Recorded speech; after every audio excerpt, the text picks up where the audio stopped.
I've been working at this local bar for about 3 years now. Started as just a part-time gig while I was finishing my degree, but the flexible hours and decent tips made it worth staying on full-time after graduation. The job itself isn't too bad. Pour drinks, chat with regulars, clean up.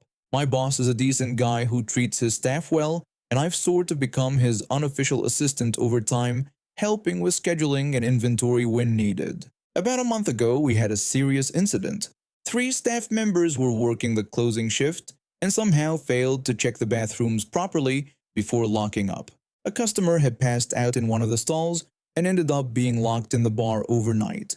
The poor guy woke up around 3 a.m. panicked and called the police. Needless to say, my boss was furious. The three staff members were called into a meeting and given their final warnings. During this meeting, they suggested that someone should be appointed as an official manager to make sure closing procedures were followed correctly. What they really wanted was someone to blame if things went wrong again. One of my co-workers, I won't use her name, but let's just say she's had it out for me since I started, immediately suggested me for the position. She pointed at me and told everyone that I was already the boss's right-hand person anyway, so it made sense for me to take on the role. I simply shrugged and told everyone I didn't mind taking the position. It made sense. I was already handling extra responsibilities, and the small pay bump would be nice. My boss seemed relieved that I accepted and made it official that day. Everything went smoothly for the first week. Then I noticed something odd while counting the till one night. We were short by about 9 pounds. I mentioned it to my boss. My boss told me not to worry too much about the shortage. He explained that it was an old till that sometimes added on products randomly and threw the count off. I nodded and let it go. But 2 nights later, when I was on shift again, the till was down by 15 pounds, exactly. And the next time I worked, it was short 21 pounds. My boss reassured me that it was still within acceptable loss. He reminded me that these old systems weren't perfect. I was starting to get concerned, but before I could investigate further, I overheard my co-worker whispering to my boss. She was suggesting that I might be taking money from the till, pointing out that the shortages only happened on my shifts. She was trying to set me up. My boss looked uncomfortable but explained that he had to take the accusation seriously. I was put under investigation, which meant reduced shifts while they monitored the situation. Interestingly, while I wasn't working, the till was only short by 2–3 pounds per night, which my boss considered normal. This made me look even more suspicious. I decided to take matters into my own hands. As a manager, I had access to the security system remotely. So one night at home, I started going through the closed-circuit television footage from my shifts. What I discovered was shocking. It wasn't me taking money. It was her. The camera angle only showed the right side of the till, and she was clever about it. She would take cash and shove it under the left side of the till, out of camera view. I'm guessing she kept it there so she could put it back if questioned. I kept watching more footage and caught her giving away free drinks to friends. Then I noticed something else strange. We'd been having issues with corrupted CCTV files lately. Sometimes we couldn't access them at all. After digging deeper, I figured out why. This coworker had somehow gotten the password to our CCTV system and downloaded the app on her phone. When she saw someone accessing the footage, she would open the app herself, which locked everyone else out due to our system limitations. The most disturbing discovery came next. Remember that customer who got locked in overnight? It turns out my co-worker had deliberately not set the alarm that night and had been watching this person on the CCTV app after hours. This wasn't an accident. It was planned. My boss and I put the pieces together. We think she was working with the customer in a plot to rob the bar. They probably didn't count on the police being called, or on the CCTV company checking the access logs during their maintenance visit. I brought all this evidence to my boss. He was stunned. I told my boss that I had documented everything: the money under the till, the free drinks, the CCTV tampering, and her watching that person who stayed overnight. My boss acknowledged that the evidence was clear. He thanked me for finding everything. The next day, she was called into the office. I wasn't in the room, but I heard the shouting from outside. My co-worker was yelling that we couldn't prove anything and that this whole situation was ridiculous. My boss told her that we had everything on camera and that the police had been notified. She stormed out, grabbing her belongings and screaming about how we'd regret this. 2 days later, my boss told me that she was not only fired but also facing potential criminal charges for theft and conspiracy. My boss told me that the bar owner was pursuing legal action against her. He also mentioned that he had given me a proper raise, a real manager's salary. I thanked him and said I was just glad we caught her before anything worse happened. The till hasn't been short since she left. Funny how that works. I had been counting down the days until my wife's due date. We had the hospital bag packed for weeks, the nursery set up, and I must have checked the route to the hospital 100 times. When my wife finally shook me awake at 4 a.m. saying her contractions had started, I nearly fell out of bed in my rush to get moving. I excitedly stated that it was happening while trying to maintain my composure despite my racing heart. I asked her how far apart her contractions were. My wife winced as another one hit. She told me they were about 7 minutes apart now, but getting stronger. I jumped into action, grabbing our hospital bag and helping my wife to the front door. My father and brother were staying with us for the birth, and I called out to them that we were heading to the hospital.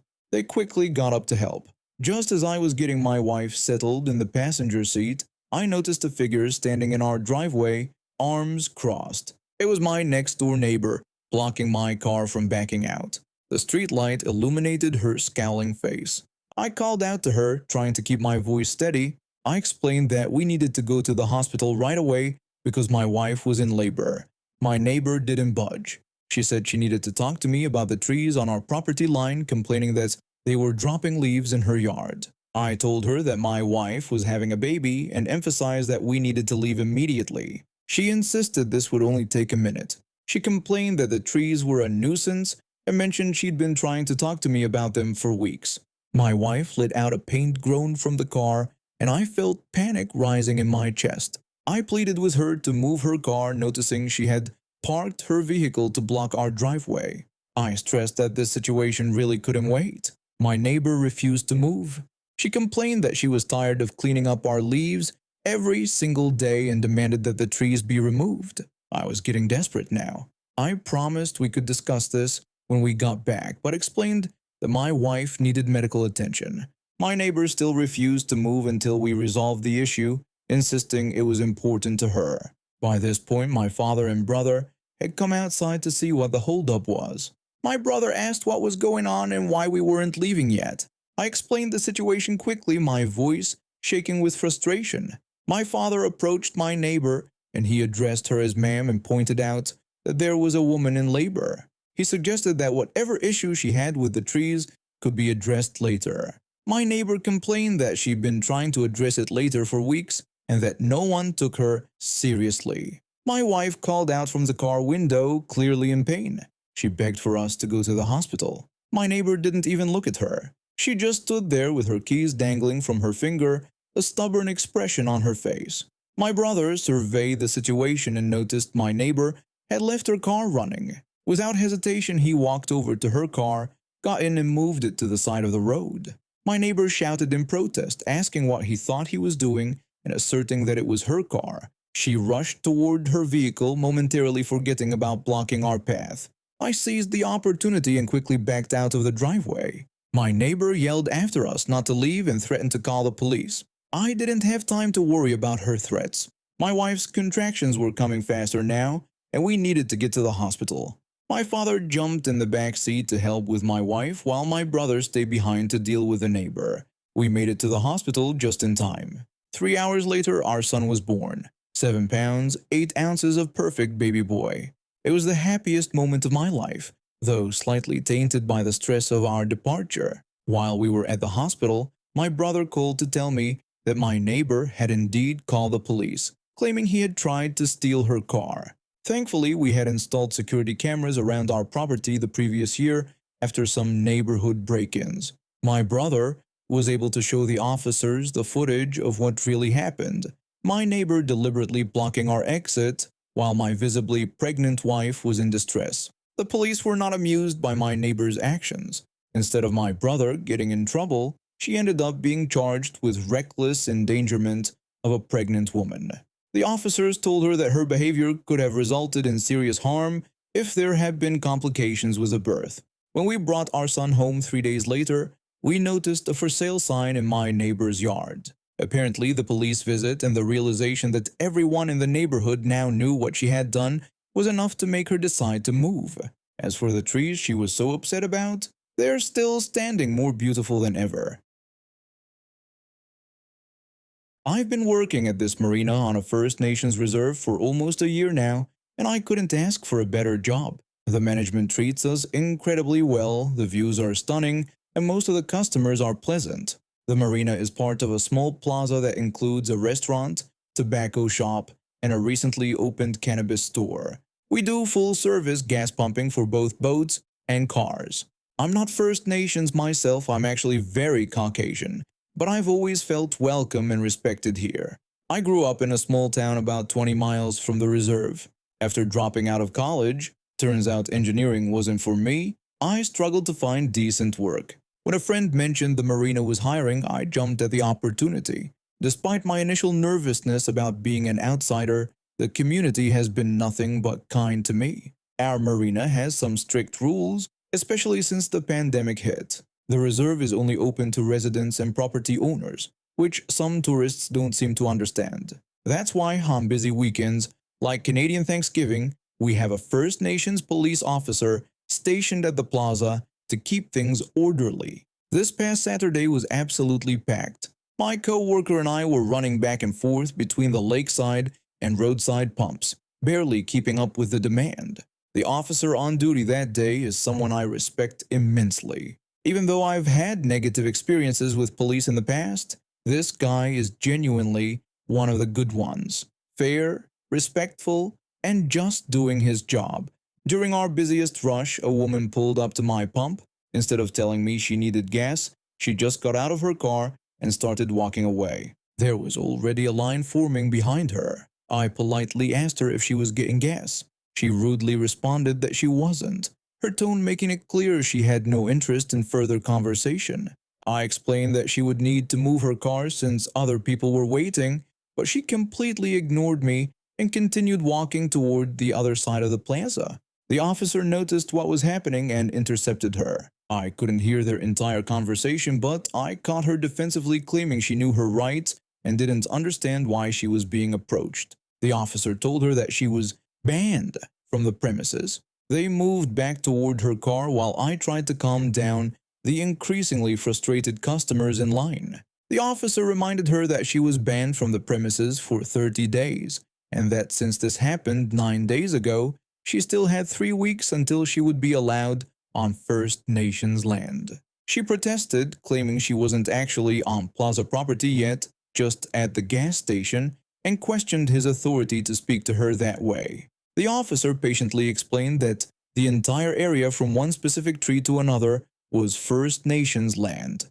and therefore plaza property, and repeated his request for her to leave. What she said next made my blood boil. She made a racist remark about a First Nations officer not having the authority to arrest a white woman. Then she looked at me expectantly, seeking validation for her racism. When I said nothing, she called me a traitor and continued complaining about how she had been treated back there. The officer repeated his instruction that she had been banned from the entire plaza for 30 days and needed to leave immediately. She argued that he wasn't a real cop and had no authority over her, using another racial slur in the process. The officer assured her that he was indeed a member of the reserve's police department with full authority to arrest her like any other police officer. She threatened to sue the plaza and get everyone fired, gesturing at me too, even though I was back inside helping another customer pay for boat gas and snacks. The officer told her that if she didn't leave, he would have to arrest her, and if she returned within the next 3 weeks, she would also be arrested. Realizing he'd called her bluff, she huffed, got back in her car, and mumbled another racial slur before driving off.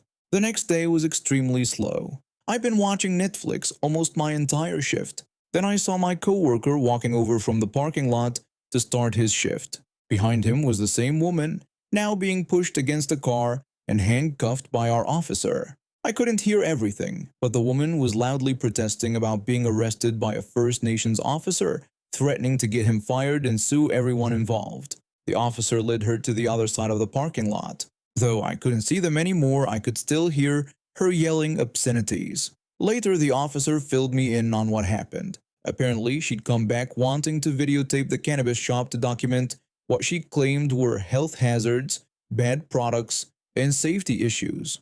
This was ridiculous considering the cannabis store had only been open for less than a year, and the licensing process is incredibly strict. Everything in there was brand new and up to code.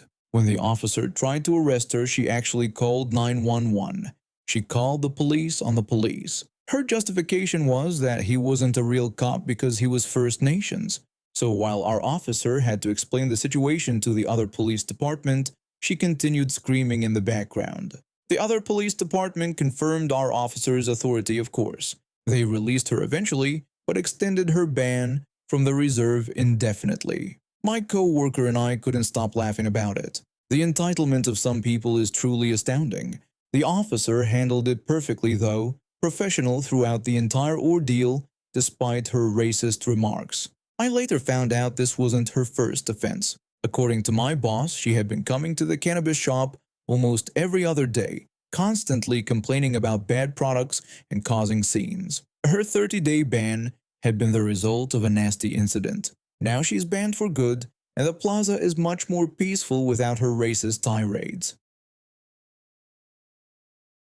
I've been a nurse for 8 years, working mostly in orthopedics. I pride myself on making patients comfortable during their vulnerable moments. But there was one time I broke my own kindness rule. I don't regret it. 2 years ago, I was working with a patient who'd had hip replacement surgery 5 days earlier. He wasn't outright rude at first, just entitled. The type who treats hospital staff like servants.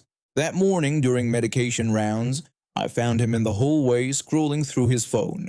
I approached with his acetaminophen, regular pain meds that taste terribly bitter if not swallowed quickly. I greeted him politely and told him it was medication time. He barely acknowledged me with a muttered whatever. When I handed him the pills, he unwrapped them and threw the wrapper straight onto the floor, despite a trash can being just 2 feet away. I pointed out that he'd thrown garbage on the floor. His dismissive "so what" response made my blood simmer. When I suggested he could have given me the wrapper to dispose of, he told me not to worry because the maid would pick it up. He put the pills in his mouth and wheeled toward his room for water. I picked up his trash, counting to 10 to calm myself down. Following him to his room, I watched as his wheelchair bumped his bedside table. The table wobbled, causing his large water bottle to fall to the opposite side, completely out of his reach. With his hip replacement, he couldn't maneuver to get it. He was now stuck with dissolving bitter pills and no water. He tried explaining his predicament, but I cut him off, saying not to worry because the maid would pick it up. I then turned to check on another patient, deliberately taking my time while watching him struggle with the increasingly bitter paste in his mouth. He called out again, but I claimed I needed to check on other patients first. I moved methodically through the room, checking on all other patients while ignoring his growing distress. Finally, as I prepared to leave, he desperately explained that he needed his water for the pills. I feigned surprise, apologizing and claiming I thought he just wanted something thrown away. I retrieved his bottle, adding pointedly that helping patients was my job, not the maid's. The look on his face was insane as he gulped water to wash away the horrible taste. For the rest of his stay, he was noticeably polite to all staff. He always used the trash can and even thanked the environmental services worker who cleaned his room. Sometimes a little taste of your own medicine, bitter as it may be, is exactly what's needed.